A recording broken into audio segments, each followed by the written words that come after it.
Hello everyone, and welcome to this recorded webinar on Erasmus Plus Key Action 1 Adult Education Staff Mobility in preparation for the application deadline of the 1st of February 2018 at 11 a.m.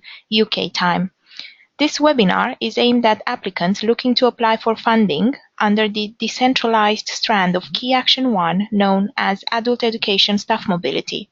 The webinar will primarily focus on how to fill out the application form, as well as some hints and tips to help you with the application process.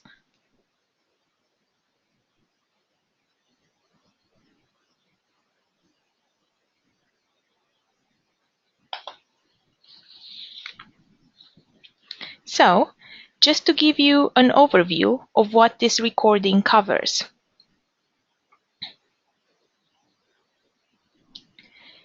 I will start by giving you a quick introduction to Key Action 1 Mobility for Adult Education Staff and what funding is available.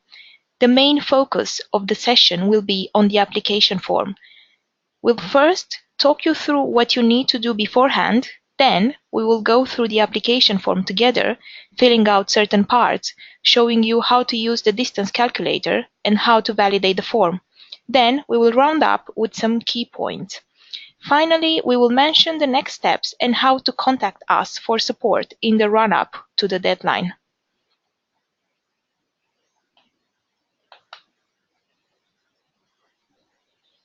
Before we begin, I would like to briefly provide you with an update on the Erasmus Plus program in terms of Brexit.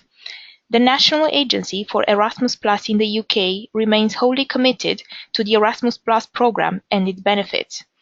The National Agency strongly supports continued full membership of the program for the UK through to 2020, as planned under the proposed Brexit implementation period, so that at least 250,000 people across the UK have the chance to study, train or volunteer abroad, and that UK organisations can continue to collaborate on international projects. The UK continues to be a full member of the EU until the point it leaves, as stated in the Prime Minister's letter, triggering Article 50, which says that we will, of course, continue to fulfil our responsibilities as a member state while we remain a member of the European Union. The European Commission and European Parliament have confirmed that during negotiations under Article 50, European Union treaties and law continue to apply to the UK, and this applies to projects financed through Erasmus+. We have been working closely with the UK National Authority, the Department for Education, to ensure that accurate information on Erasmus Plus activity in the UK is provided to UK government.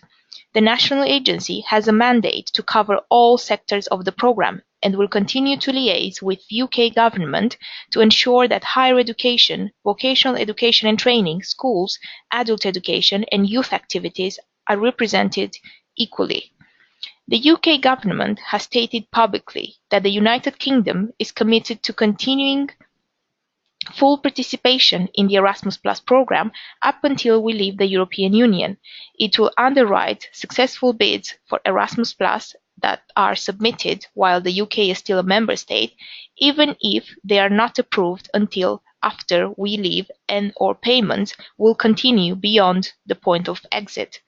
This guarantee covers both UK-led applications to the UK National Agency and to the European Commission's executive agency in Brussels. This means that UK organisations can prepare for participation as usual ahead of the 2018 application deadlines. For more information on the Brexit webpage, please visit www.erasmusplus.org.uk/Brexit update.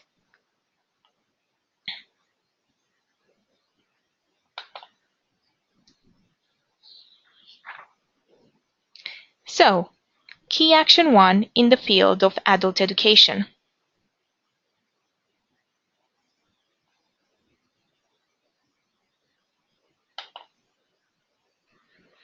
Key Action 1, Learning Mobility of Individuals, is all about providing opportunities for individuals to improve their skills, enhance their employability, and gain cultural awareness through transnational mobility.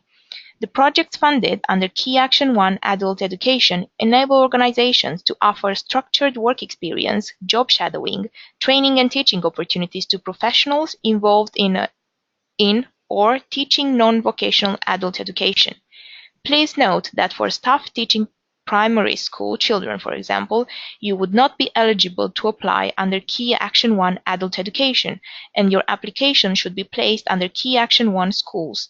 If you are unaware whether your target group fits within the adult education spectrum, please contact the UK National Agency for further support.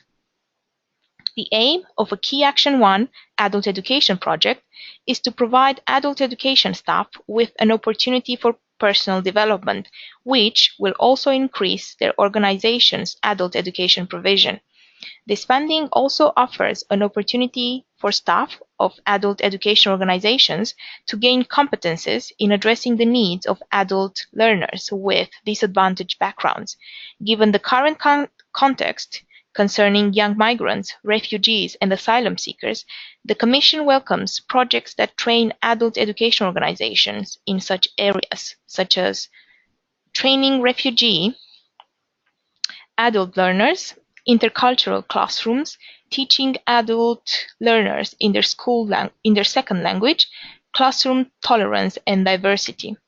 Key Action 1 Mobility for Adult Education Staff is managed by the UK National Agency team at Ecoris UK. The team promotes the call for proposals, selects successful projects, and monitors them throughout their life cycle.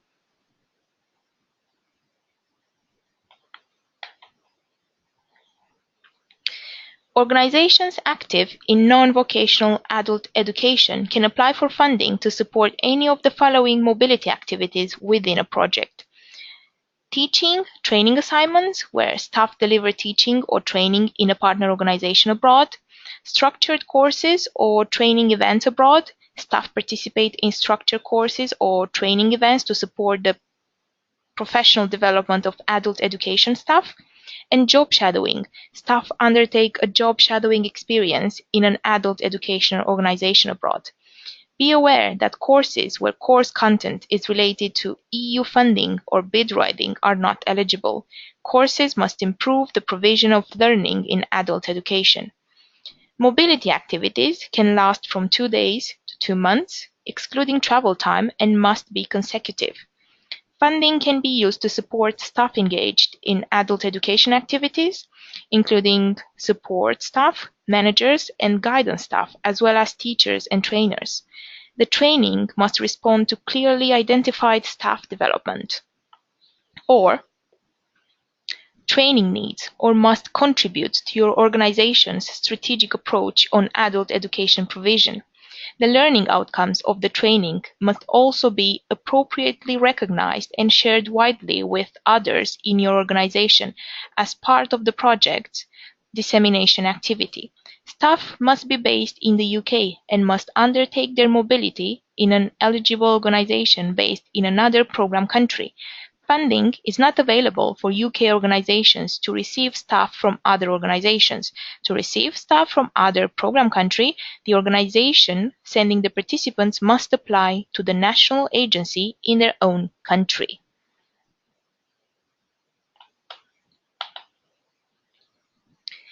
It is important to note that Erasmus Plus funding cannot be accessed by individuals, so an organization must apply on behalf of the participants it plans to include in the project. There are various roles that participating organizations play in the implementation of an adult education staff mobility project. I will outline these and the responsibilities that each one should undertake. Firstly, the applicant organization. This organization is in charge of applying for the mobility project and, if it is successful, signing and managing the grant agreement and reporting to the UK National Agency. The applicant can be a single organization or the coordinator of a national mobility consortium or partner organizations from the same country aimed at sending adult education staff on mobilities abroad. The National Mobility Consortium Coordinator can also, but not necessarily, act as a sending organization. Sending organization, in charge of selecting staff and professionals active in the field of adult education and sending them abroad. The sending organization is either the applicant organization or a partner in a national mobility consortium. All sending organizations within adult education projects submitted to the UK National Agency must be legal entities within the UK. Receiving organizations. These organizations are in charge of receiving UK adult education staff from the sending organization or consortium and offering them a program of activities or benefiting from a training activity provided by them. The specific role of the receiving organization depends on the type of activity and the relationship with the sending organization. The receiving organization may be a course provider in the case of participation in a structured course or training event. Please note again that courses where the course content is related to EU funding or bid writing are not eligible. Or partner. That means any other relevant organization active in the adult education field for job shadowing or teaching assignment. In this case, the sending organization, together with the participant, should agree the objectives and activities for the period abroad and specify the rights and obligations of each party before the start of the activity. Receiving organizations must be legal entities within their program country. For adult education mobility projects, you are not eligible to identify a receiving organization at the application stage. You are strongly recommended to identify your partners and include them within your application. By doing this, you will strengthen the quality of your application. Identifying your partners within the application provides an opportunity for you to demonstrate how your partner's knowledge and expertise will meet the objectives and potentially add value to the activities of your project. If you do not input the receiving organizations in your application form, you should indicate within the application the country and city or town where mobilities will take place. If your application is successful, the national agency will request your receiving partner's details at a later date. UK consortium partners, on the other hand, must be identified in the application form.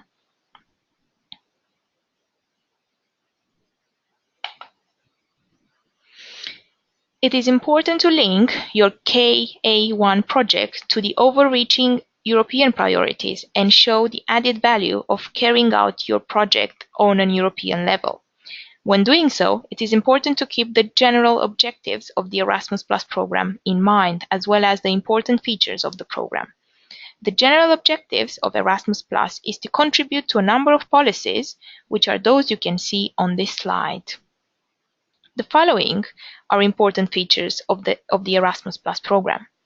The Europe 2020 strategy, including the headline, education target, the strategic framework for European cooperation in education and training, the sustainable development of partner countries in the field of higher education, the renewed framework for European cooperation in the youth field, the objective of developing the European dimension in sport, in particular grassroots sport in line with the EU work plan for sport, and the promotion of European values in accordance with Article 2 of the Treaty on the European Union, which include human dignity, freedom, democracy, and equality.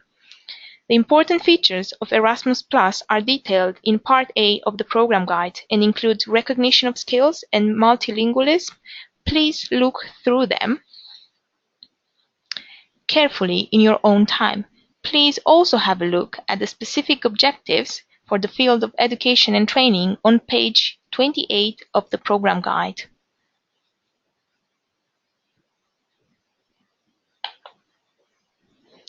So now I'm going to be covering more specific information about preparing and submitting the application eForm.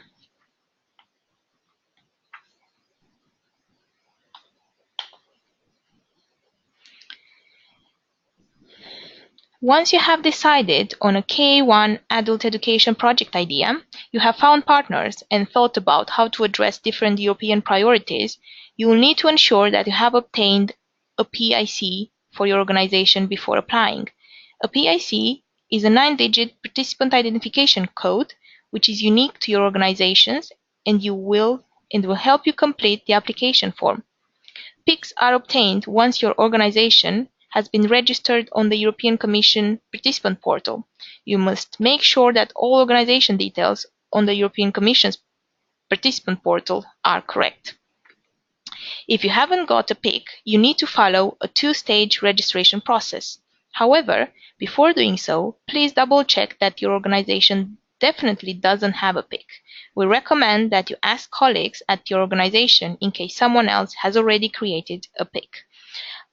Alternatively, you can check whether your organization is already registered through your EU login account by clicking on the Organization tab from the drop-down menu and using the search facility or online.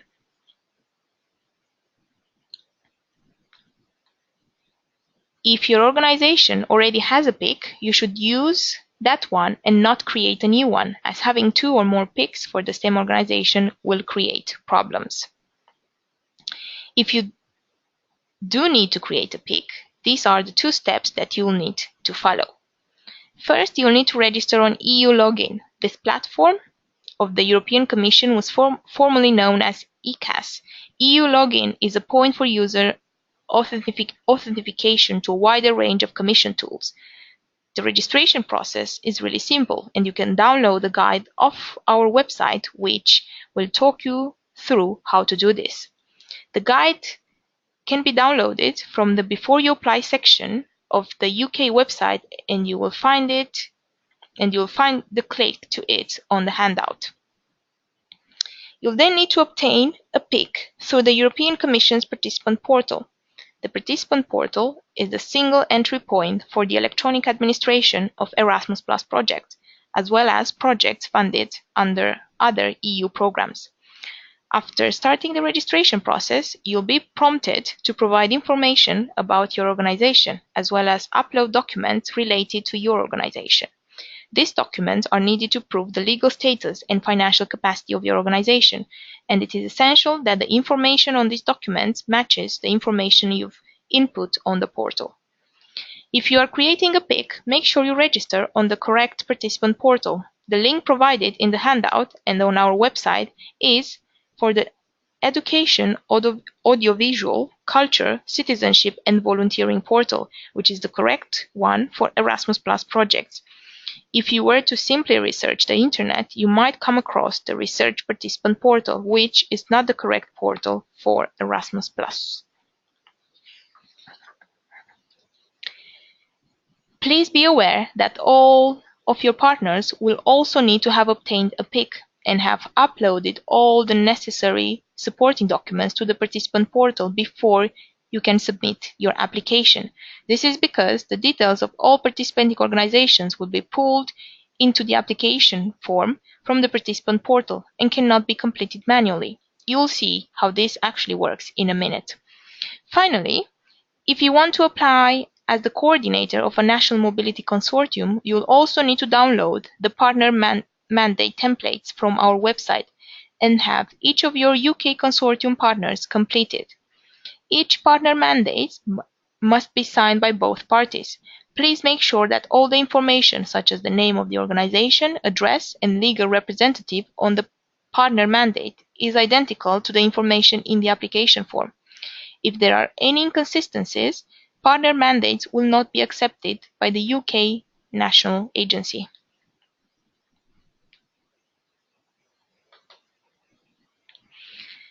After completing your project idea and completing the PIC process, you can move on to the application form. The application form for 2018 Key Action 1 Adult Education Projects is an electronic PDF form referred to as the eForm. The eForm will need to be submitted online by the applicant organization by the deadline of the 1st of February 2018. Please keep in mind that this is 11 a.m. UK time, as the deadline for applications is 12 p.m. midday Brussels time.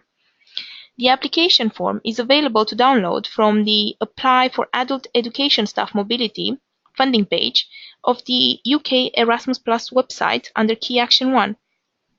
You should save the eForm as a PDF to your computer.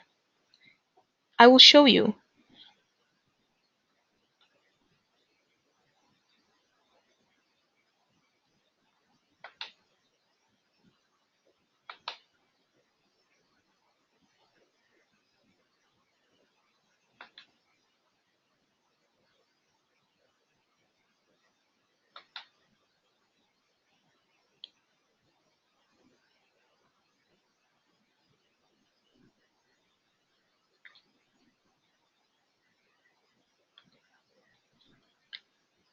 You will have to have Adobe Reader installed on your computer in order to be able to access the eForm.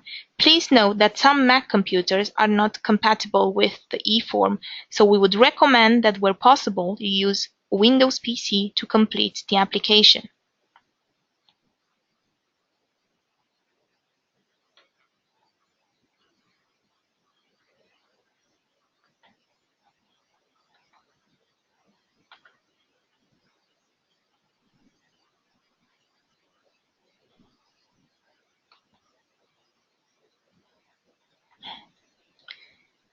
Please check that you are working on the correct K1 application form.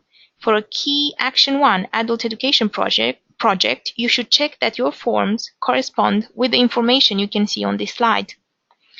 On the top right-hand corner of each page, the form will state 2018 as the call year and KA104 as the action type, which is Adult Education Staff Mobility. Then, on the first page, in section B, the correct eForm will state that the key action is learning mobility of individuals. Then, again, the action type is Adult Education Staff Mobility. The call year is 2018, the round will be 1, and the submission deadline will be the 1st of February 2018 at noon. Remember, this is a Central European time, so the deadline time in the UK will be 11 a.m. I will now show you the actual application eForm and run through it with you. Please note I will be using a test application form for this exercise, as we cannot use application forms from previous rounds due to data protection rules. Please note that you should read the UK National Agency Key Action 1 Adult Education Guide for applicants when completing this eForm, as this provides further guidance, hints, and tips that are additional to this webinar. This guidance can be downloaded from the UK website, and the link is available on this handout.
Right, here is the application form.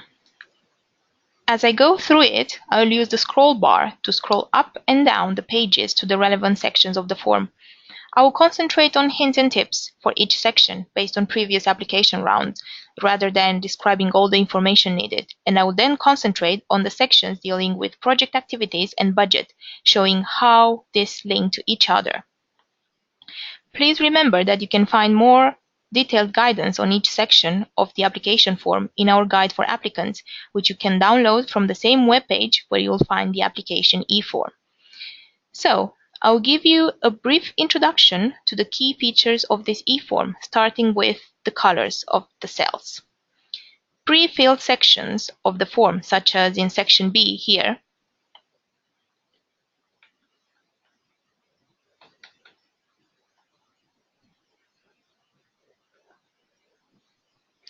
are in gray, so cannot be amended in the eForm. Any yellow cells in this form should be completed where possible and applicable. Mandatory sections of this form are in red, so you can see on the first page in section B1 that you must provide the language used to fill out the form, which, in this case, should always be English when submitting the form to the UK National Agency.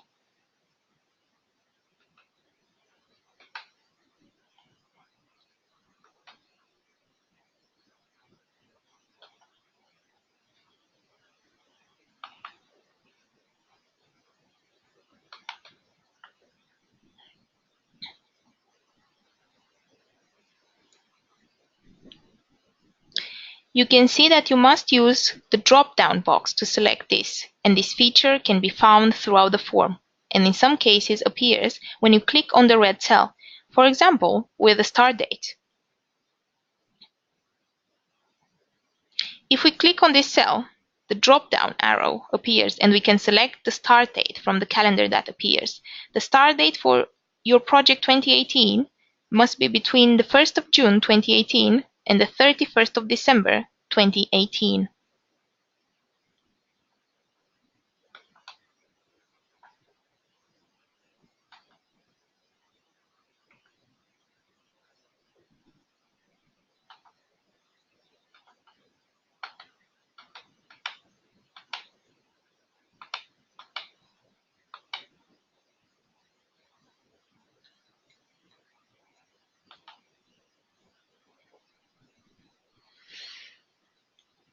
You must then select the project duration below. Ensure that the project duration selected is realistic for the project you are applying for. This is the total duration for your whole project, not just for the proposed mobilities, and will need to encompass all project-related activities from promotion through to evaluation and dissemination. Once the duration is input, you can see that the end date of the project will automatically populate.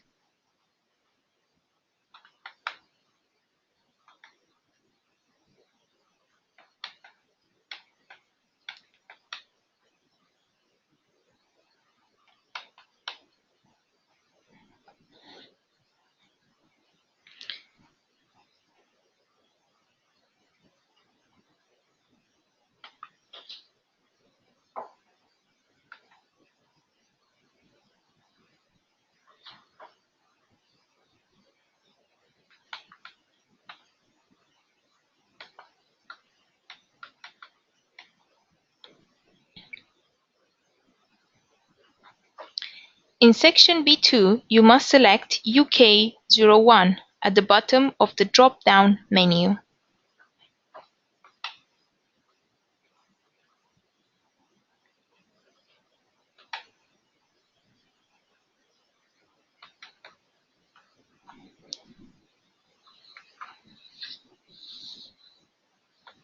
Now, I will move on to section C, which covers the participating organizations.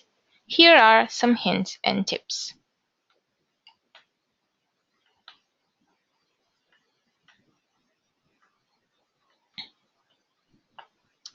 Remember, when you put in your PIC and your partner's PIC numbers, the information will automatically populate the information contained on the participant portal.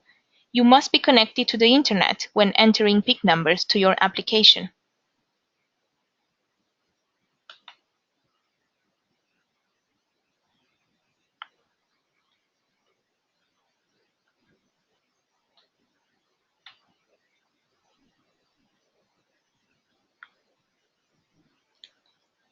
Check the details, and if you notice any details are incorrect for you or your partner, they will need to be corrected via the participant portal. If you are applying as part of a national adult education consortium, remember that all members of the consortium must be from the same program country and need to be identified at the time of applying for a grant. So, for applications submitted to the UK National Agency, all consortium partners must be from the UK. A consortium must comprise of at least 3 adult education organizations, so that will be you and at least 2 other UK organizations. Please also make sure that all consortium members have an eligible legal form at the application stage. Although it is not compulsory for key Action 1 adult education staff mobility projects to include their European receiving partner detail in this eForm, it is strongly recommended that you do so. As already highlighted, include these receiving partners will enhance the quality of your application because you can describe your partner's knowledge and expertise and how this will bring added value to your project and meet your project's objectives. If you do not input your partners and your project is successful, the UK National Agency will request all partner details as per this partner section of the application form at a later date. When not including your receiving partner, you should indicate the receiving program country and town or city within your application form, as this information is needed to confirm your project's budget, as you will see later in this eForm. A better quality application will be specific in the section regarding each organization's background and expertise, and the named personnel who will be delivering the project and their skills. Explain how your organization's previous experience of delivering projects or activities has developed the skills and knowledge needed for the activities you propose in this application. Explain how the activities proposed in the application fit alongside other programs or activities you deliver. This will help the assessor understand what needs and expertise your organization has, and this will make it easier to see the potential impact of the project on your organization. Make sure it is clear from the description of each partner's work and expertise why they have been chosen to participate in your project and what value will they add to it. This applies to all partners, including smaller organizations which may be involved.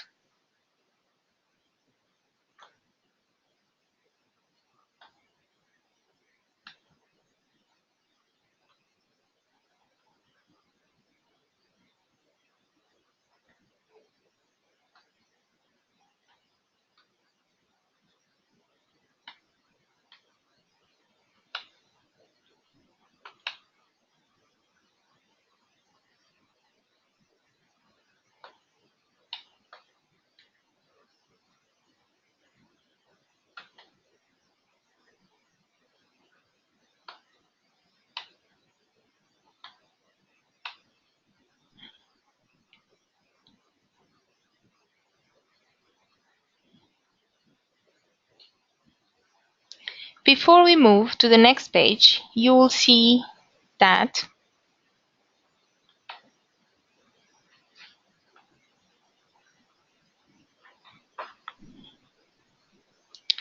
if you hover over the text cell, you'll see the maximum number of characters you can type into the cell, and that each page of the application has a validate button, so you can check information as you go. Click Validate. This will identify if any mandatory sections have been missed and will highlight any errors in the way the information has been input.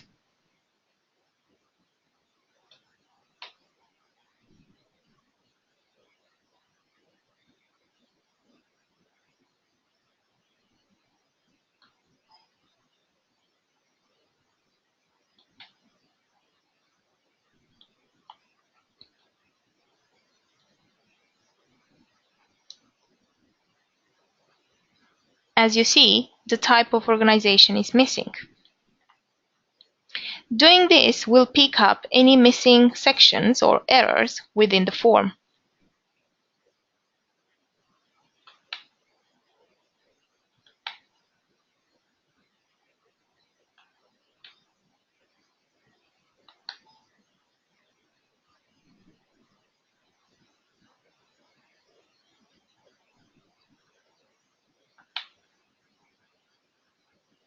Again, total number of staff is missing.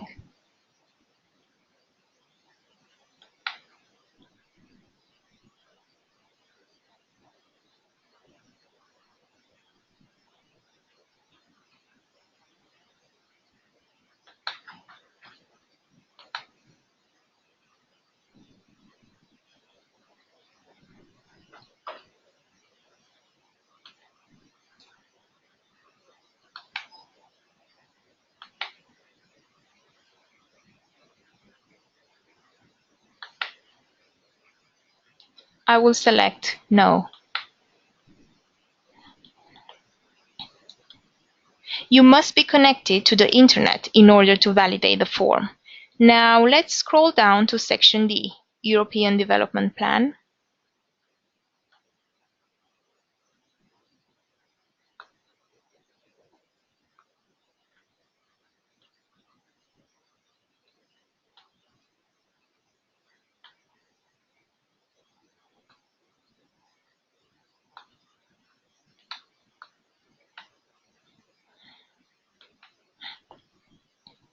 The purpose of the European Development Plan is to ensure that the planned mobility activities are relevant both to the individual participant and the organization as a whole. It is also to ensure that the activities will have a positive impact on the quality of teaching and learning provided by the applicant organization or consortium partners here in the UK, and should demonstrate that the proposed activities tie in with the organization's or consortium wider European international strategy. Please see the guide for applicants for more information on completing this section.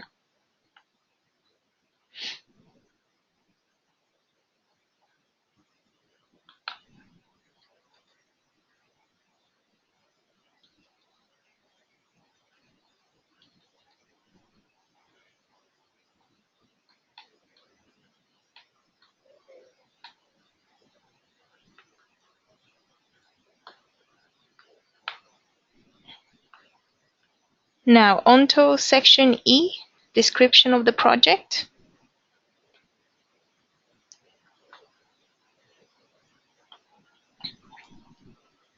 Here are some few hints and tips.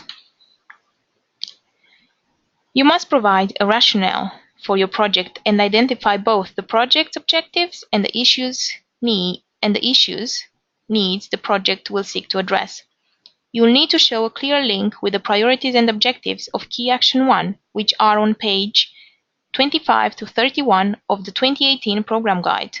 You should also think about which of the general objectives for education and training are relevant. These are again listed in Part B of the Program Guide. You should describe the added value in terms of the skills, knowledge participants will acquire from completing a European mobility. If you have added partners to the application form, you also need to include information regarding what each of the partners will bring to the project in terms of their expertise, skills, and experience of working with the identified target group.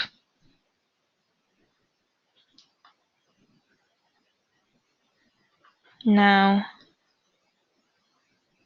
on to section F, participants' profile.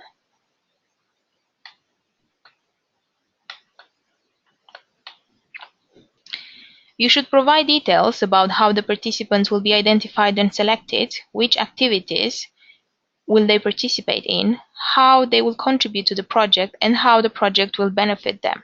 Again, be specific here about who your participants will be and how you will select them.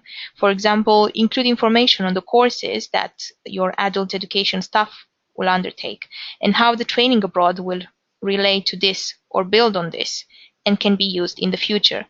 You need to explain in detail what the recruitment and selection process you and any partners will undertake. For instance, how many participants you will involve and how the process will ensure the most suitable participants are selected, whilst ensuring a fair process.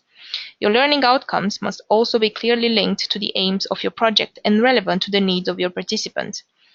For example, agreed with both the staff of the organizations, course providers and partner organizations offering training events or job shadowing activities. You need to include the expected competences that will be acquired or improved by your participants, both personal and professional. Don't forget recognition of learning outcomes, for example, by using Europass. It is not sufficient to list recognition tools. You also need to explain how you're going to use them. If you're not familiar with Europass, you can find more information on page 279 of the program guide. Now let's look at section G, preparation.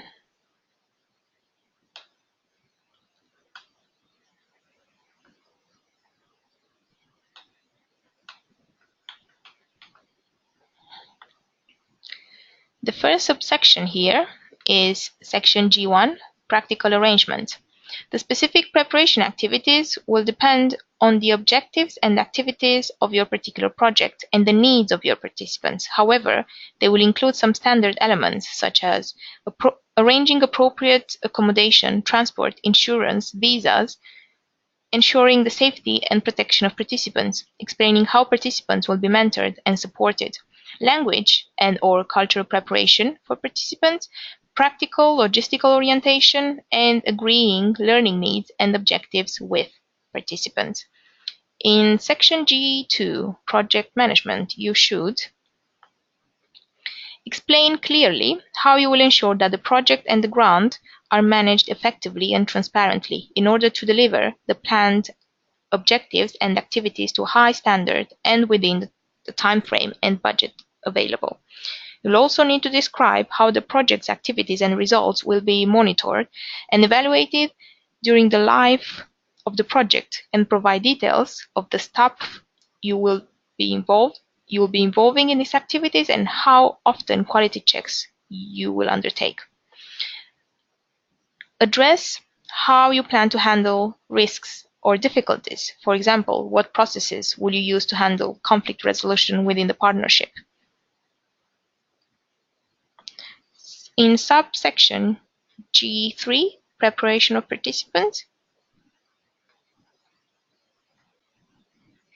you'll need to describe the pedagogical, cultural, and linguistic preparation that learners and staff will receive to ensure that they will be ready to live and work in a different environment and in a different country.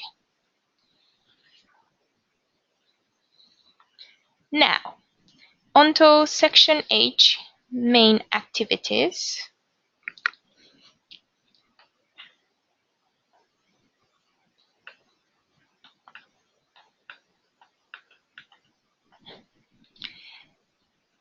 This is a really important part of the application and it is divided into 4 questions. In the first box, you'll need to include the main activities you plan to organize, providing a description of the role each project partner will play. I have added some tips and questions to think about when approaching this in the box. Add a timetable or planned activities as an annex to detail the content of the activities that staff will undertake during mobility. Think about where will staff go? Input the city or town staff will go where possible. What will staff do on mobility and how does this align with the project objectives? Will staff take part in extracurricular activities? What are they and how does this meet project activities?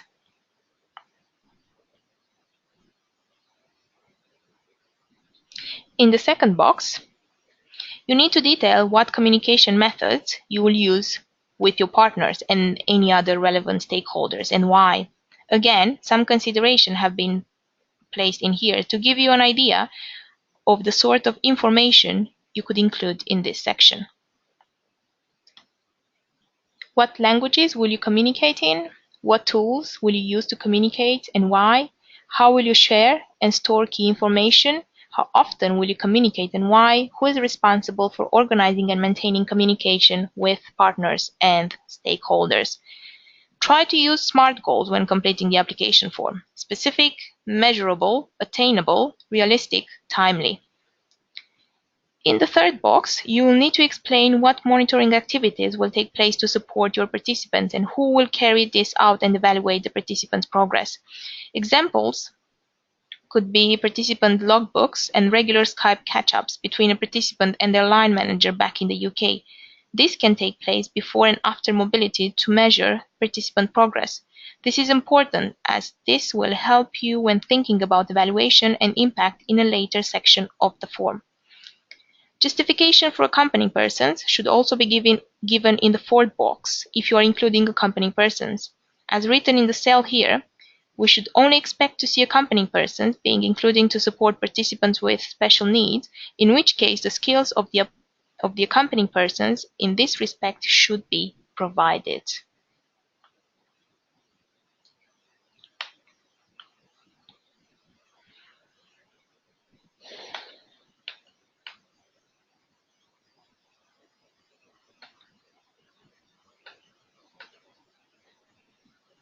We will cover section H1 activities details in more detail, as the data input here will feed into the budget section. It is very important to keep in mind that the data here will need to correspond to the data in the budget section. Otherwise, you'll not be able to validate your eForm. The activities that you need to detail in this section are grouped under the 3 activity types that I explained earlier: teaching, training assignments, structured courses or training events abroad, and job shadowing.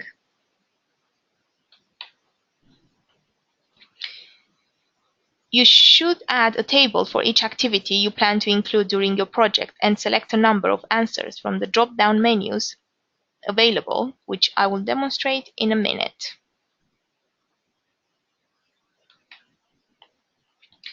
I would like to highlight a couple of points here. The country of origin should always be the UK. You will see that Serbia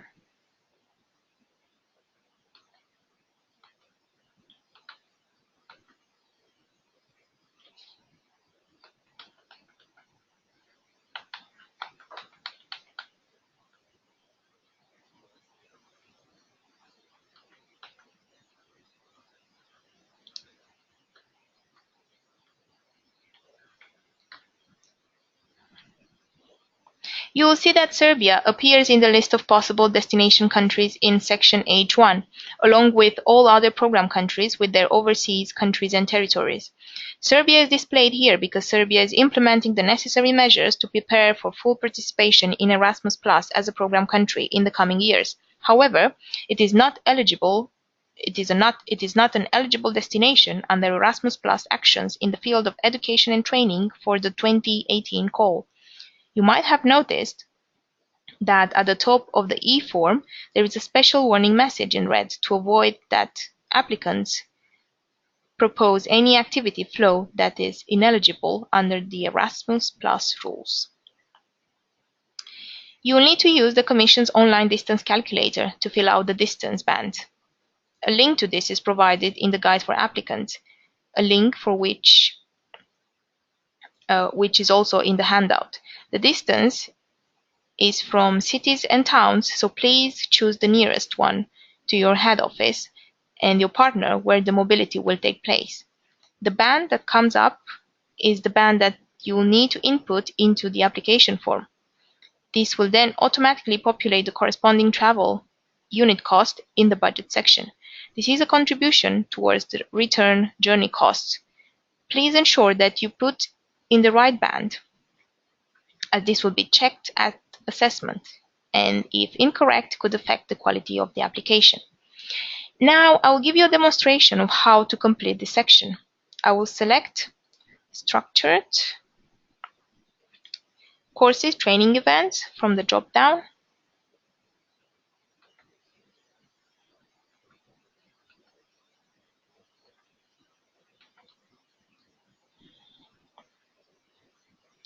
I will also select the United Kingdom as the country of origin. UK should always be the country of origin for adult education projects funded by the UK National Agency, and Finland as the destination country.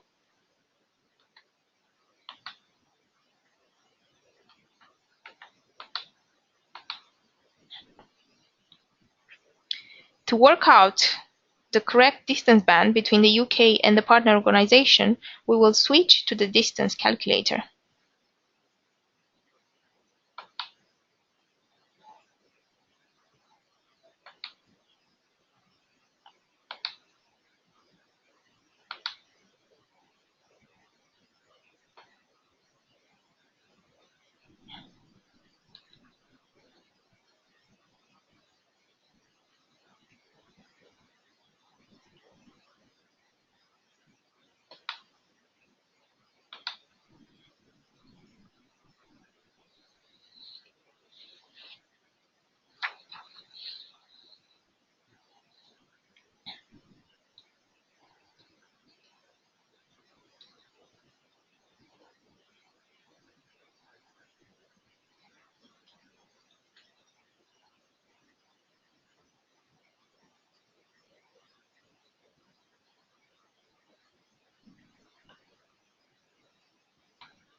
The distance calculator works by inputting the town or city that will be the point of departure and arrival for the mobility. Our test organization is based in Birmingham, and the receiving organization is in Finland. As you can see, as I start to type the name of the location, the distance calculator suggests these destinations. Clicking the calculate button provides the distance in kilometers, and this is the number which dictates the distance band you'll need to select. I'll now switch back to the application form to input this information.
I've selected the distance band that matches the distance calculator, and also included the duration of the placement activity, and the number of travel days have also been included.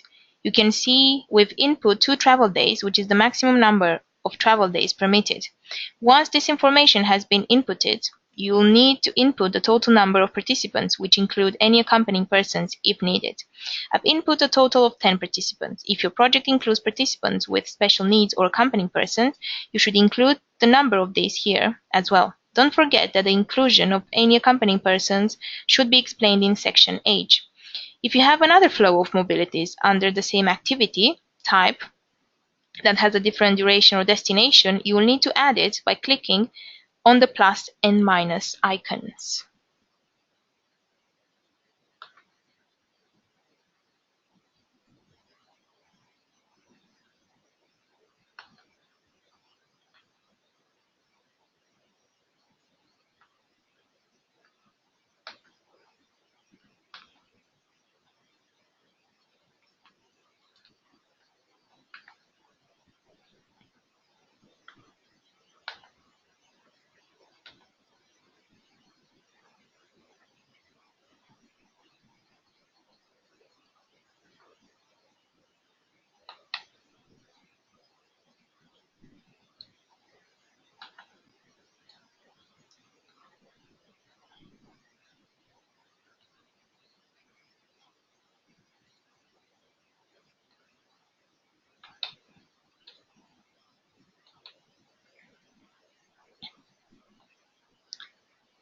If you need to delete a mobility flow, you can press the minus button here.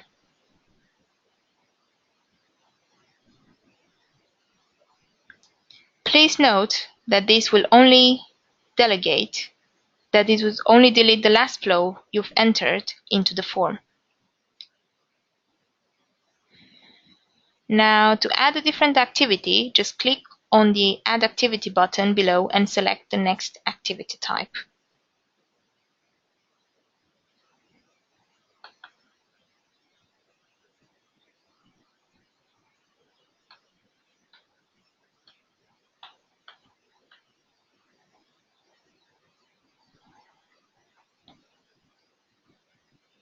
And I will select Job Shadowing.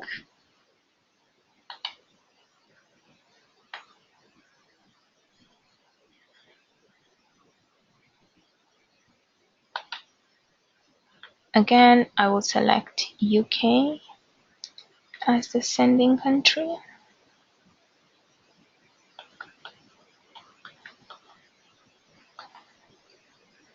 And Finland is the country of destination.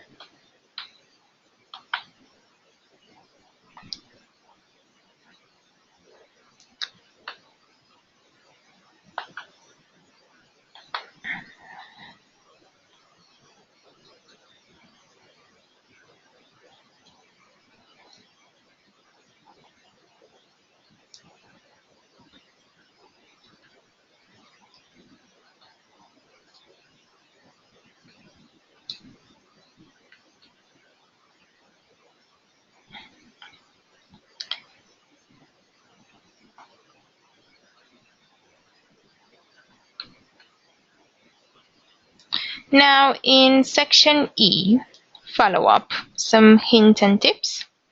Again, I've input some considerations in the boxes here for you to think about.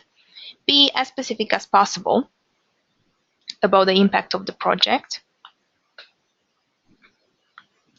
In addressing the needs you have identified earlier in the application, think about how your monitoring activity described in section H will indicate impact. The UK National Agency have created a model to help you think about impact, and the link to this is provided in the handout and in the guide for applicants. You need to describe the exact impact on individual participants, the participating organizations, the target groups they work with, and any other relevant stakeholders. Describe the impact you expect to achieve at local, regional, national, European, and/or international levels. You should address the expected impacts both during the life of the project and after it has ended. It is important to show how the project will deliver a greater potential value than a similar cooperation project between organizations within the same country.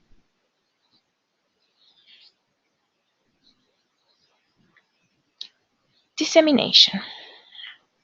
For dissemination, you need to show you have carefully planned your dissemination and mention what messages you want to share, what activities you will undertake to do this, and when. You should be as clear as possible about who your target will be and about your dissemination activities. Plan for dissemination activities to take place throughout your project lifetime and not just at the end. Have a look at Annex 2 of the program guide, which provides practical guidance on dissemination of your project.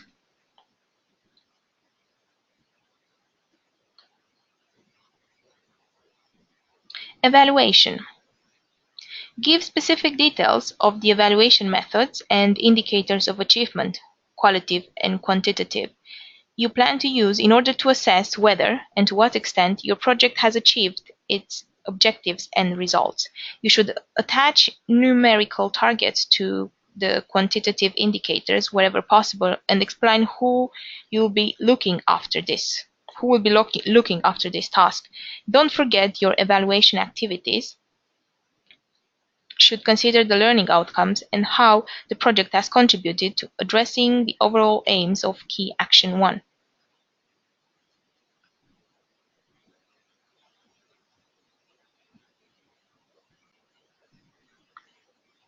Section J, Budget.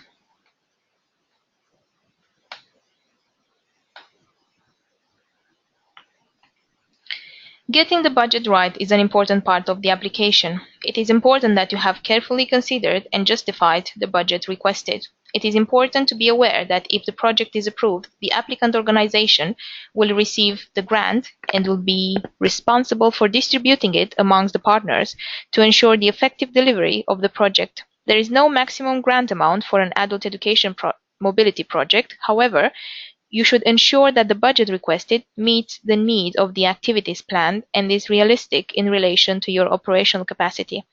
It is important to note that the budget under all cost headings is built up on a unit cost basis per participant, except for exceptional costs and special needs support, which are budgeted for and reimbursed on the basis of actual costs.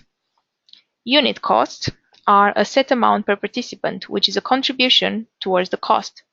Unit costs are used to help make the funding simple to understand and manage. On the other hand, actual cost means that you will be receiving funding on how much you've actually planned to spend. Actual costs are used for the budget heading exceptional costs and special needs support and can be fully or partially reimbursed. The budget categories for a Key Action 1 adult education staff mobility project are travel, individual support, organizational support, course fees, special needs support, exceptional costs. As you can see, most of the information has been pre-filled based on the information we have already entered in the activity details section. Under travel, individual support, organization support, and course fee, the budget is calculated on a unit cost basis. Your request for this funding in travel section J1 should reflect the main activities you've detailed in section H1. In section J2, you will check the request for individual support, which is a contribution to the subsistence costs of participants during their activity. Costs are calculated on a unit cost basis per participant, depending on the type of activity, the duration, and the country where the activity will take place.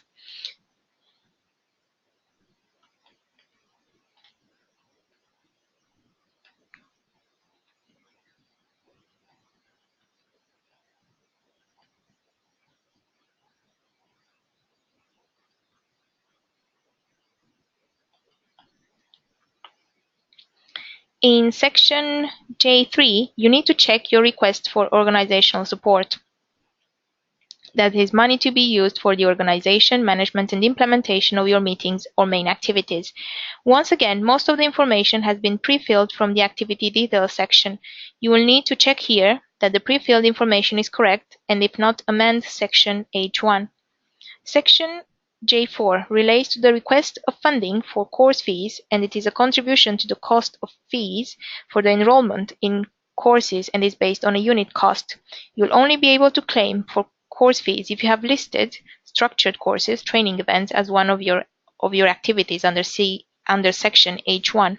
Within my application, you can see that the only option to select course fees is for activity type A1 and not A2, which is our job shadowing activity.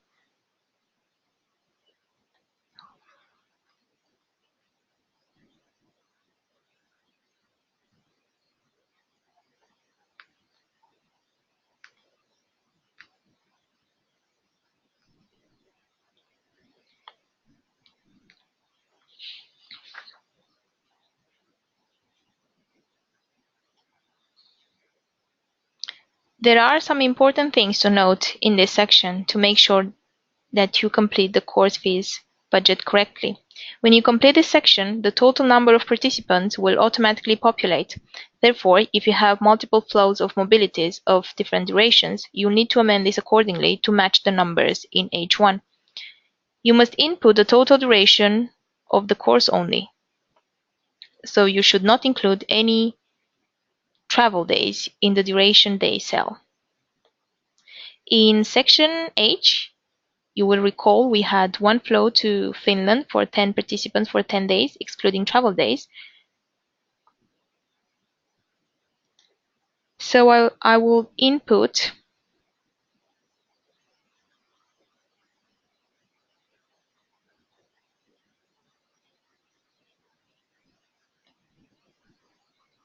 ten days duration.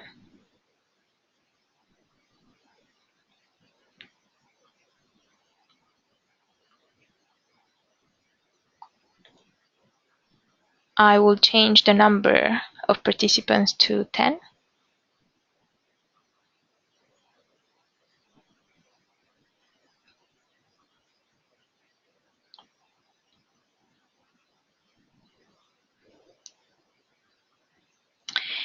You can then add your second flow that was to Malta for 5 participants for 5 days, excluding travel days,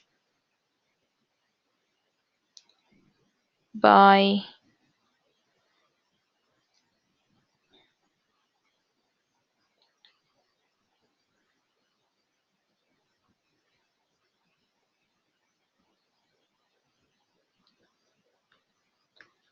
like this.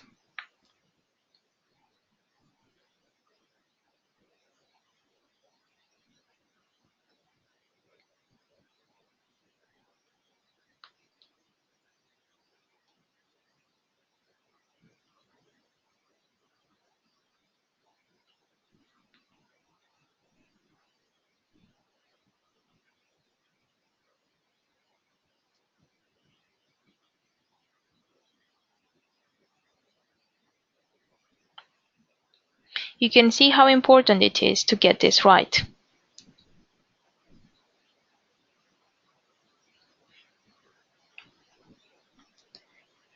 Section J5 is to request any special needs support, that is, any additional cost that your organization or any partners will incur to enable participants with a disability to take part in your project. For example, specialist equipment or an accompanying person to help them one-to-one. Special needs support is calculated on an actual cost basis and will be assessed on a case-by-case basis. Therefore, it is important that you make clear in the yellow text box at the end of the form what items you need and the cost breakdown.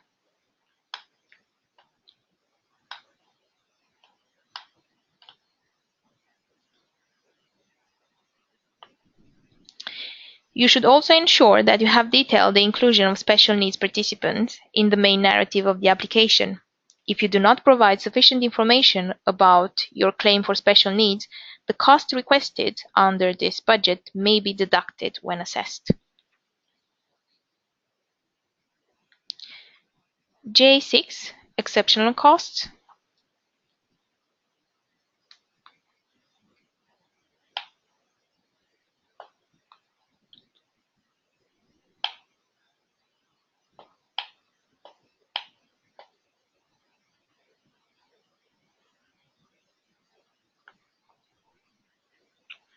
Are to be budgeted as actual costs, and you need to clearly state in the yellow box at the end of this budget section what you need and the total cost. Again, if you do not provide sufficient information about your claim for exceptional costs, the costs requested under this budget may be deducted when assessed. Under K1 Mobility Project for adult education staff, you can request exceptional costs funding for two areas. Costs connected to providing a financial guarantee if the national agency asks for it. Expensive travel costs of participants from and to outermost regions and overseas countries and territories. Please note that only a certain percentage of the exceptional costs you are budgeting for will be covered by the EU funding. For instance, for expensive travel costs of participants, the EU grant will cover up to 80% of the actual cost. Be careful and note that in the application form, you should enter the grant amount requested, corresponding to the percentage allowed. For example, for expensive travel costs, you need to enter maximum 80% of the total actual cost that you have calculated. It is important to note that the EU grant will only cover 75% of the actual cost for instances associated with the provision of financial guarantees. To reiterate a general piece of advice on the budget, make sure you have clearly described the main activities of your project and that the budget you request is consistent with your description, because budget requests can only be accepted if it is clear what the money is being requested for. Now, section K.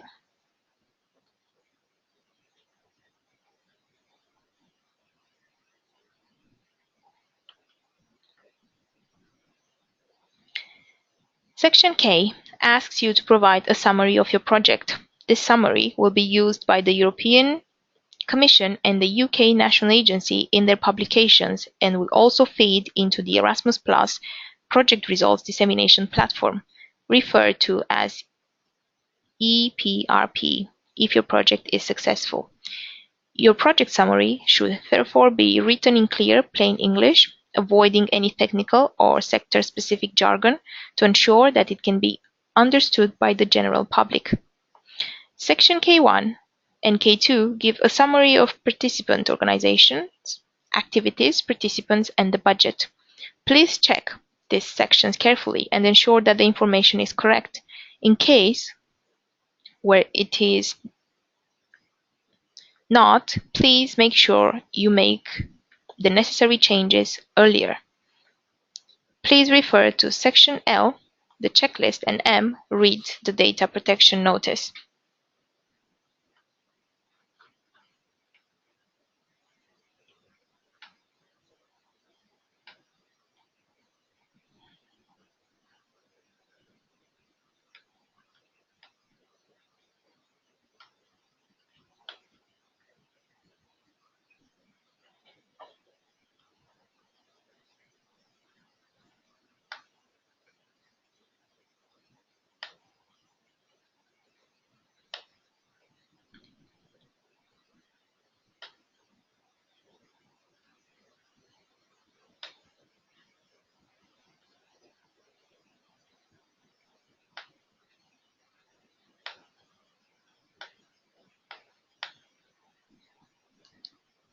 Now, onto Section N, Declaration of Honor, and O, Annexes. Compulsory annexes are signed Declaration of Honor, and only if you are applying on behalf of a UK mobility consortium, you also have to annex the mandates of your UK consortium partners, signed by both the consortium member and the applicant. The Declaration of Honor is Section N itself. This is your organization statement that all information in the application form is correct and to the best of your knowledge. There is no conflict of interest, and you will take part in the dissemination and exploitation activities if required. It expresses a commitment to the activities you have outlined in the application form. Having read the application, the legal representative of the applicant organization must print the declaration, read it carefully, complete the declaration section by hand and sign it by hand, as electronic signatures are not accepted. With all other sections completed, such as the date of signature and place of signature, which means the town or city. Please note here that the national ID and organization stamp are not required in the UK. If all necessary parts of the declaration are not complete, then you will be asked to complete it again with a short deadline, and if it is not completed in the deadline, your application may be made ineligible, so it is very important. Please make sure that the date is before or on the submission deadline. The signed declaration, then, needs to be scanned and attached as an annex before the application form is submitted online. The mandate template can be downloaded from the key document section of our Apply for Adult Education Staff Mobility funding page on the Erasmus Plus website. You need to ensure that the information is identical to that on the participant portal. Mandates need to be signed and dated in original by the partner organization and the applicant. Electronic or signed signatures will not be accepted. You are also able to attach other relevant annexes, such as training needs analysis and the sample work program. A hint and tip here is to keep it precise. We expect all the information that is key to the quality and content of your project that should be included within the main body of your application form.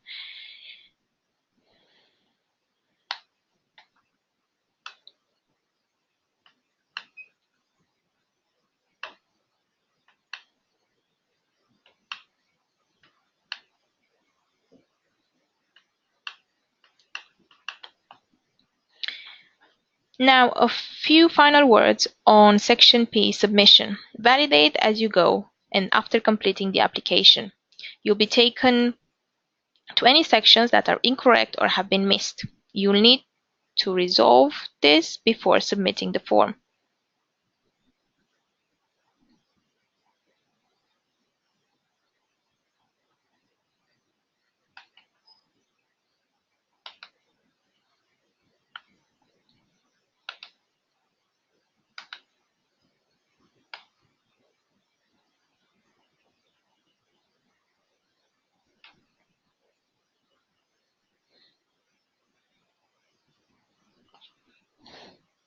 Ensure you are connected to the internet when submitting the application form. Save the final completed form of your application to your PC in case of any submission issues. Note the deadline mentioned in the form is Brussels time. The form needs to be submitted online by 11 a.m. UK time on the 1st of February 2018. We would advise you to leave plenty of time in completing your application and then submitting it online before the deadline in case of any unexpected technical difficulties. So, talking about technical difficulties, if there are any technical issues preventing the form from being submitted, the form will say error under status. If this happens and you are unable to submit the form, you should follow the alternative submission procedure outlined in our guide for applicants. This asks you to take a screenshot of the submission summary page demonstrating that the eForm could not be submitted online. Then, you'll also need to send your application and annexes via email to us within the 2 hours following the official deadline, so by 1 p.m. UK time. However, be aware that we'll only accept this submission if the error message is recorded under status in the submission summary section of the eForm with a timestamp prior to or on the deadline date and time. There are some error messages that are not accepted as technical issues, so if you follow the alternative submission procedure for these errors, your application will be deemed ineligible. So, what are these errors? And don't worry if you cannot note them all down, they're all detailed in our guide for applicants. Error 01, which relates to invalid data, missing fields in the eForm. This is not considered a technical issue and can be corrected by completing the application form correctly and validating it again. Error 06 means that there are errors with the annexes. The total size of the attachments exceeds 5 megabytes as they are not in the accepted file format. This can be rectified either by reducing the size of the attachment or by removing them and reattaching in the correct format. This is therefore not considered a technical issue. Unknown. This means that the eForm was not submitted and no submission attempts were made. This is therefore not considered a technical issue. And local 01. Adobe Reader security enabled appears. In order to submit the eForm, you must click the appropriate options in the yellow security warning bar at the top of the form. This is therefore not considered a technical issue. If local 02 network connection error appears, you need to check your internet connection and try to submit the form again or try a different network. This is therefore not considered a technical issue.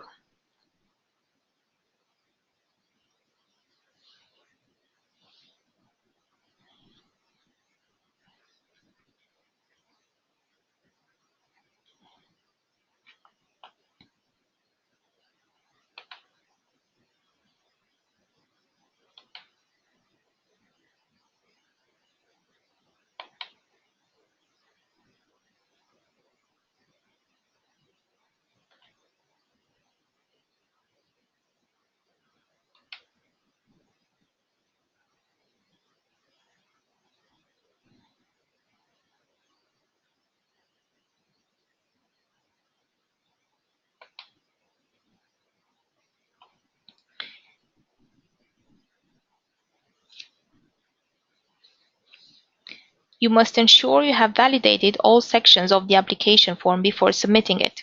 You should also ensure that all annexes are attached before attempting submission.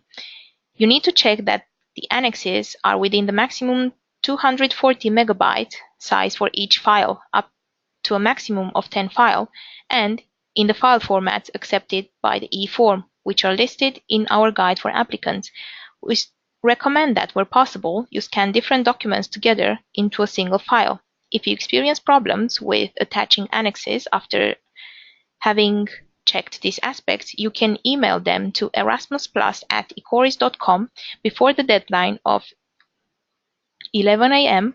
the 1st of February 2018, clearly stating which application form they relate to by providing the application hash code.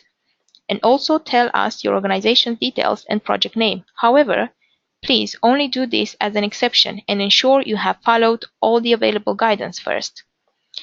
You will need to ensure that you are connected to the internet in order to submit your application. If you experience technical problems which you are unable to resolve, you need to follow the alternative submission procedure, but please be mindful of the errors which the national agency cannot accept.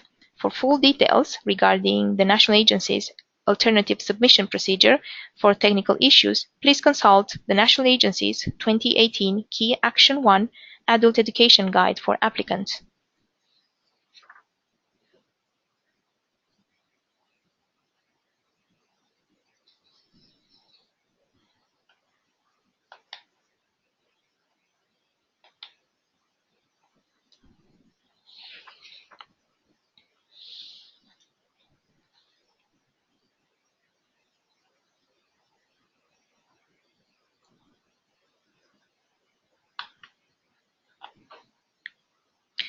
Once we received your application, we do some preliminary checks on your application.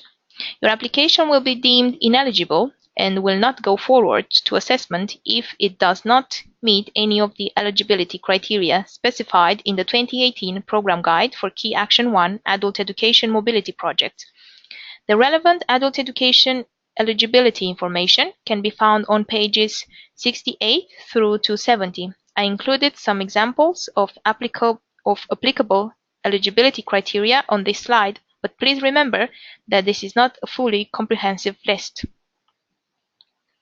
So, your application won't be eligible if your planned activities are not eligible under Key Action 1 Adult Education. For example, you submit a Key Action 1 Adult Education application to send your staff on a bid writing course, or to host staff from another organization abroad here in the UK, or plan to send staff to teach primary school children instead of adults. Or you submit two applications as a single UK applicant. You can submit one application as a single applicant and a different one as the lead of a national UK consortium. Your application won't go through for qualitative assessment if your organization as the applicant has no legal personality in the UK. If you apply, you will have to be able to evidence that your adult education organization is legally registered in the UK and has a separate legal personality, which means that there is a legal distinction between the owner and the business. For example, sole traders would not be eligible to apply for funding. Your application won't be eligible if you submitted after 11 a.m. UK time on the 1st of February 2018. We recommend that you submit your application days in advance of the deadline in case you experience any technical difficulties. Please make sure you have read the 2018 Program Guide and the National Agency Guidance for further details on the eligibility requirements before you submit your application.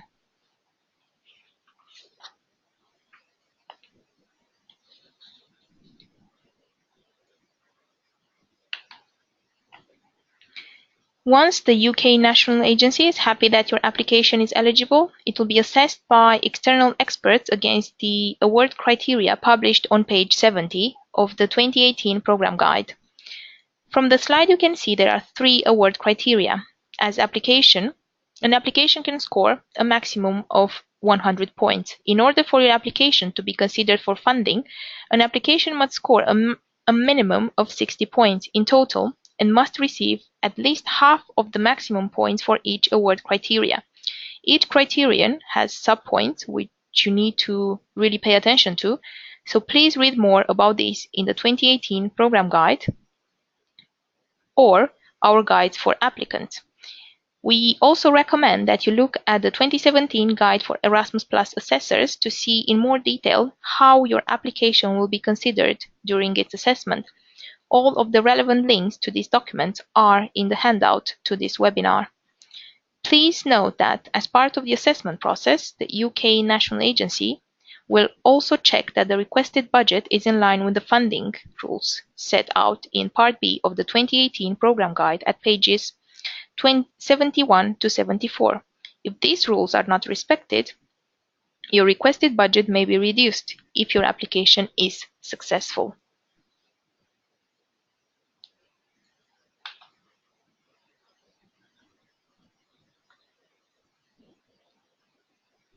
During the qualitative assessment process, applications will also be assessed against other relevant areas. Applicants will need to comply with the exclusion criteria, which can be found in the 2018 Program Guide. These criteria include situations such as being bankrupt or participating in criminal activities. An applicant will be excluded from participating in the call for proposals or will be rejected from the award procedure if it is found in one of the situations described within the criteria. The selection criteria includes operational capacity and financial capacity. In terms of operational capacity, applicants need to demonstrate that they have the capacity to successfully deliver Erasmus Plus projects and administer them in accordance with the grant agreement and the 2018 Program Guide. The assessment of organizational capacity will consider elements like the roles of staff involved in delivering the planned project and the past history of the applicant in delivering EU-funded projects. An outcome of this analysis may be that the UK national agency may limit the number of live projects an organization manages at any one time if it doesn't evidence sufficient organizational capacity to successfully deliver them. In terms of financial capacity, as you know, Erasmus Plus projects are co-funded and Erasmus Plus grants may not cover all costs. Projects must be delivered and reported using only a pre-financing payment or an advance. Therefore, applicants must have stable and sufficient sources of funding to complete the project. The UK National Agency doesn't complete the financial capacity check on public bodies and international organizations or where the grant request doesn't exceed €60,000. When planning your project, remember that each project financed by the EU is entitled to receive only one grant from the EU budget to any one beneficiary. In cases where organizations are also receiving funding from other sources to deliver similar activities, it is the responsibility of the applicant to ensure they remain compliant with the relevant funding rules, including those in relation to double funding, which are detailed in Part C of the program guide. Finally, where the same or very similar applications are submitted by different applicants or consortia, they will be subject to a specific assessment and may all be rejected. All applications should be unique to the organizations and participants involved in the project.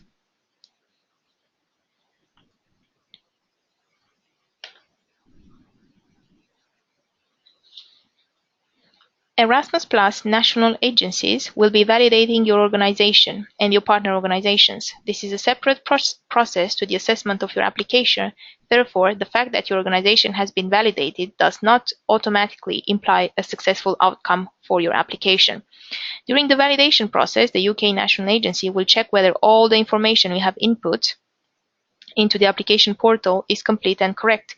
We will check whether the required legal and financial forms have been uploaded, as well as any of the necessary supporting documents. More information about this can be found in Part C of the program guide, starting on page 245. Your UK consortium partners will also need to be validated by the UK National Agency. Please therefore ensure that your partners have uploaded all of the necessary documents to the participant portal to prevent delays to the process. Please note that organizations that are not valid cannot take part in Erasmus Plus funded projects. If you or your partners cannot provide the correct and fully completed documents during the validation process, there might be significant delays to the processing of your application, and the national agency may even have to withdraw its offer of funding if your application is successful.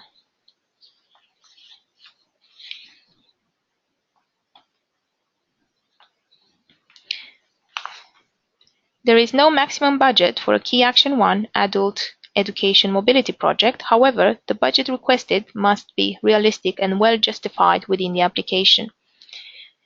We like to ensure that you are clear about the budget section. Therefore, this slide contains some repetition. Some key points to remember about the budget. There are unit cost contributions and actual cost contributions. With unit costs, the funding is automatically calculated.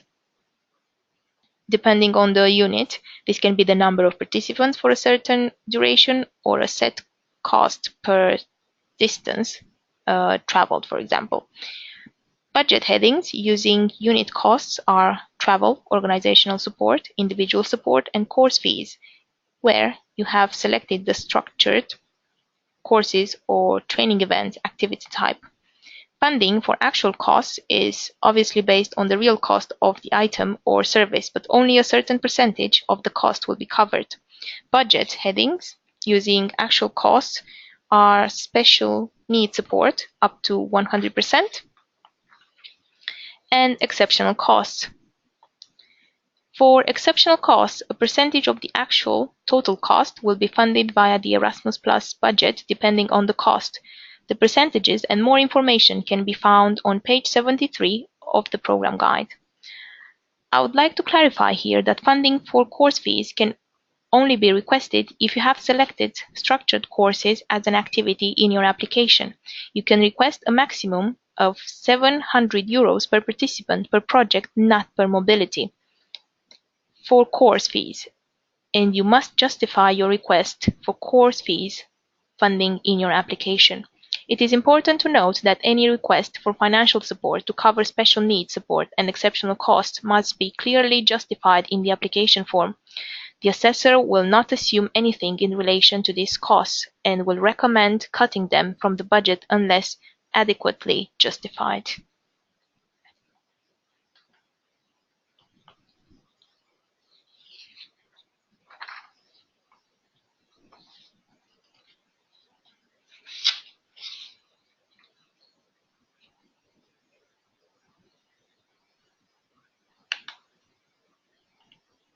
So, before we conclude, some key points for you to remember. Before and while you complete your application, refer to the Commission's documents, first of all the 2018 Programme Guide and the National Agencies Guide for Applicants and other guidance documents as available on our website. If you have applied before, don't forget to review the feedback you have received from us, as this will include key areas of improvement which will enhance your chances of submitting a good quality application. Remember that Key Action 1, adult education funding, is a competitive process, and you should therefore look to improve your application on an annual basis. Save the form frequently, so no information is lost. Ensure correct options are selected in the application so that important sections aren't deleted. As we've said, while looking through the application form, double-check that the budget you request is accurate and well justified. Provide relevant answers to the questions in the application form, but remember that there is a character limit on many of the sections. You can see the limit by hovering your mouse over the answer boxes. Get someone else to proofread your application and annexes, perhaps against the published award criteria and 2017 Erasmus Plus guidance for assessors. Leave enough time for completing and submitting your application before the deadline of the 1st of February 2018 at 11 a.m. UK time.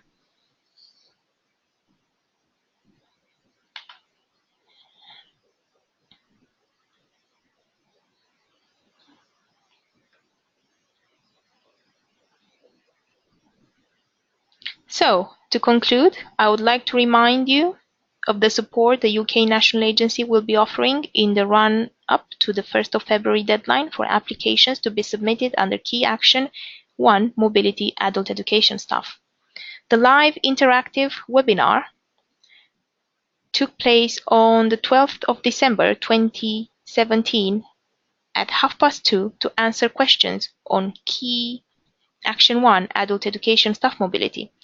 We will offer key topics for discussion and participants will be able to ask relevant questions. If you've missed this live webinar, you'll be able to listen to it shortly as it will be on our website. A detailed guide for applicants on how to fill out and submit the application form is available on our Erasmus Plus website. There is a guide for each action type that we manage, so make sure you check the correct one. If you haven't done so already, please sign up to our newsletter, as this provides all the most up-to-date information about the call and the Erasmus Plus program. On our website, you can also find other important information and key documents to support you with completing your application. You also have a helpline where our team is available to answer your questions about your Key Action 1 application.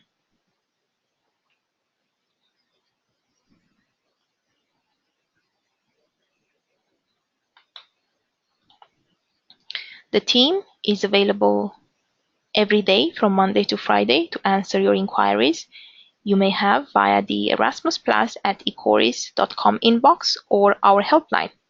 You can see the number on the slide and you can find it in your handout as well. Do also keep an eye on the Erasmus Plus website for news and further guidance.